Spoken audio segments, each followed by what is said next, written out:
Hello दोस्तों, स्वागत है आप सभी का इस हमारे YouTube channel Om Prakash study centre पर। दोस्तों मैं हूं ओम प्रकाश और आज हम लोग 10 महत्वपूर्ण प्रश्न उत्तर देखने वाले हैं दोस्तों। तो आप लोग क्वेश्चन को शुरू से लेकर अंत तक देखिएगा दोस्तों, और पसंद आने पर शेयर जरूर करिएगा। पहला क्वेश्चन है, दादा भाई नौरोजी निम्नलिखित में से किस पत्रिका से जुड़े थे? दोस्तों बहुत ही महत्वपूर्ण है और मैं आपको बताते चलूँ दोस्तों, दादा भाई जो नौरोजी जी हैं ये भारत के वृद्ध व्यक्ति के नाम से भी जाने जाते हैं। Poverty and un British rule in India पुस्तक लेखक भी हैं। तो दोस्तों ये जो रस्त गुफ्तार है इसके जो है संपादक थे, यानी option number B right answer होगा।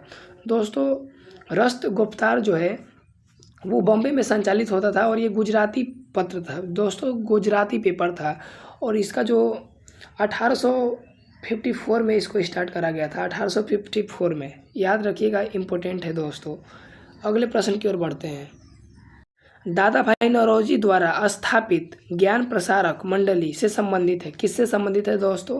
तो इसके बारे में मैं बताते चलूँ कि दादा भाई नौरोजी ने वर्ष 1848 में ज्ञान प्रसारक मंडली यानी सोसाइटी फॉर प्रोमेशन ऑफ नॉलेज की स्थापना की थी दोस्तों। और इसका जो उद्देश्य था दोस्तों वो जो वयस्क पुरुषों की शिक्षा प्रदान करना था, यानी option number C right answer होगा। यानी वयस्क पुरुषों की शिक्षा, यानी option number C right answer होगा। ठीक है, याद रखिएगा। और मैं आपको बताते चलूँ दोस्तों कि ब्रिटिश हाउस मतलब ब्रिटिश संसद में दोस्तों ये हाउस ऑफ कॉमन्स के रूप में चुने जाने पहले एशियाई थे, ये भी याद रखिएगा, इंपॉर्टेंट है। और ये क्वेश्चन बनता है कब चुने गए थे? तो 1892 में चुने गए थे, याद रखिएगा। और ये जो है दोस्तों ड्रेन थ्योरी के संस्थापक भी हैं, यानी धन निष्कासन सिद्धांत के संस्थापक भी हैं। और इनका जो पुस्तक है जो बार बार पूछा जाता है, poverty and un British rule in India पुस्तक लेखक कौन है? तो दादा भाई नौरोजी जी हैं। अगला प्रश्न है, दादा भाई नौरोजी ने किस पुस्तक में अपने धन निष्कासन यानी ड्रेन थ्योरी सिद्धांत को प्रस्तुत किया था दोस्तों? तो दोस्तों मैं आपको बताते चलूँ कि इनका जो अभी पुस्तक है जस्ट ऊपर बताया हूँ कि दादा भाई नौरोजी ने धन निष्कासन सिद्धांतों को अपने सामने दोस्तों रखा था। और वो बोले कि जो ब्रिटेन जो है वो भारत को पूरी तरह से सुखा रहा है दोस्तों। और उन्होंने भारत से इंग्लैंड के धन जो लेके जा रहे थे दोस्तों, इसका वर्णन वो किए हैं। और ये जो है poverty and un British rule in India में किए हैं, इनकी एक पुस्तक है और कई बार एग्जाम में पूछा गया है, बहुत ही महत्वपूर्ण है दोस्तों, ये कई बार पूछा गया है। तो सी राइट आंसर होगा। अगला प्रश्न है, सूर्य और चंद्रमा के आकर्षण के कारण एक दिन में समुद्र के जल के ऊपर और नीचे गिरने की आवृत्ति कितनी होती है? यानी ज्वार भाटा बोल रहा है दोस्तों, एक दिन में कितना होता है 24 घंटा में? तो ये लगभग दोस्तों 2 बार होता है। कितने बार होता है? 2 बार, यानी ऑप्शन नंबर जो है वो ए राइट आंसर होगा। अगला प्रश्न है, दिवाली हिंदू कैलेंडर के निम्नलिखित में से किस महीने में आती है दोस्तों? ये भी महत्वपूर्ण प्रश्न है। तो देखिए दोस्तों, आप लोग को बताना है कि हिंदू कैलेंडर के अनुसार जो है पहला जो है महीना कौन सा होता है, ज़रूर कमेंट बॉक्स में बताइएगा। और ये जो है कार्तिक माह को दोस्तों, कार्तिक माह में पड़ता है, यानी ऑप्शन नंबर जो है वो डी राइट आंसर होगा। याद रखिएगा, इंपॉर्टेंट है। अगला प्रश्न है, निम्नलिखित में से कौन सी भारत में मीठे पानी की झील नहीं है? झील नहीं है दोस्तों, देखिए इंपॉर्टेंट क्वेश्चन है। तो मैं आपको बताते चलूँ कि भारत में जो है दोस्तों वो मीठे पानी की झील बहुत सारी हैं। जैसे अगर सबसे बड़ी पूछेंगे दोस्तों मीठे पानी की झील कौन सी है दोस्तों, तो ये कौन सी है बताइए आप लोग कमेंट बॉक्स में। मैं इसको बताते चल रहा हूँ, चिल्का झील जो कि उड़ीसा में पड़ती है दोस्तों। देखिए ये बता रहा हूँ आपको, जो हिमताल झील है दोस्तों ये उत्तराखंड के नैनीताल जिले में पड़ती है और ये मीठे पानी की झील है, तो ये तो होगा नहीं। दूसरा दिया है लोकटक झील। लोकटक जो झील है दोस्तों ये मणिपुर में स्थित है और ये जो है पूर्वोत्तर भारत की सबसे बड़ी मीठे पानी की झील है, याद रखिएगा।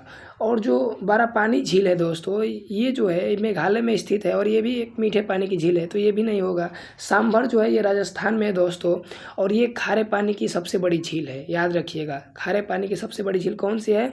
तो दोस्तों सांभर झील है, सांभर, इंपॉर्टेंट है, याद रखिएगा। अगला प्रश्न है, एकल कोशिका वाले जीवन रूपों की खोज एंटोन वैन लीeuwenhoek ने कब करी थी? एक क्वेश्चन पूछ रहा है। तो देखिए दोस्तों कोशिका की खोज किसने करी? सबको पता होगा कि रॉबर्ट हुक जो थे 1665 में किए थे कोशिका की खोज।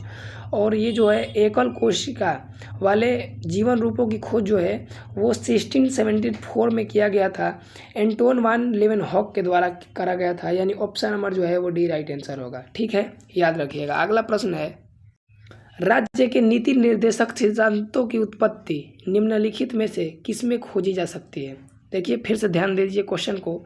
राज्य के नीति निर्देशक सिद्धांतों की उत्पत्ति निम्नलिखित में से किस में खोजी जा सकती है? तो देखिए दोस्तों, आपको बताते चलूँ कि जो कराची अधिवेशन हुआ था दोस्तों भारतीय राष्ट्रीय कांग्रेस द्वारा 1931 में, इसी सत्र में दोस्तों इसको पारित करा गया था, यानी option number D right answer होगा।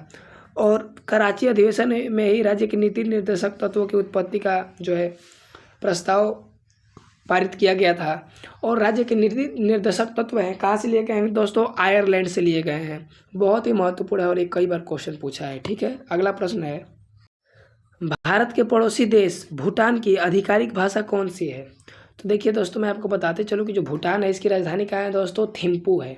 और भूटान का जो पशु है वो जो है तकिन है, मवेशी चैमोइस या गुन्नू बकरी कह सकते हैं दोस्तों। और राष्ट्रीय पक्षी पूछेंगे तो कॉमन रेवेन है। और वहाँ का जो फूल है नीला पोस्ता है, याद रखिएगा। और राष्ट्रीय खेल तो इम्पोर्टेंट ही है, तो तीरंदाजी है दोस्तों। और वहाँ की जो आधिकारिक भाषा है दोस्तों वो जोंगथा है, यानी ऑप्शन नंबर कहाँ दिया है? जोंगथा, यानी option number B right answer होगा, जोंगखा। अगला प्रश्न है, और ये आखिरी प्रश्न है दोस्तों, निम्नलिखित में से कौन सी श्रीलंका की पहली आधिकारिक भाषा है? दोस्तों पहले आपसे क्वेश्चन पूछूंगा कि भारत और श्रीलंका के बीच कौन सी जल संधि है, तो पाक जल संधि या पाक जल डमरू मध्य है दोस्तों, या मन्नार की खाड़ी भी कह सकते, मन्नार की खाड़ी नहीं सॉरी, तो ये इंपॉर्टेंट है, याद रखिएगा। तो देखिए आपको मैं बताते चलूँ कि श्रीलंका की जो आधिकारिक भाषा है वो सिंहली है, यानी option number A right answer होगा। और वहाँ पे 16 मिलियन लोग दोस्तों जो हैं वो सिंहली बोलते हैं। ठीक है, तो दोस्तों वीडियो कैसा लगा जरूर कमेंट बॉक्स में बताइए, शेयर जरूर करिए। बहुत बहुत धन्यवाद।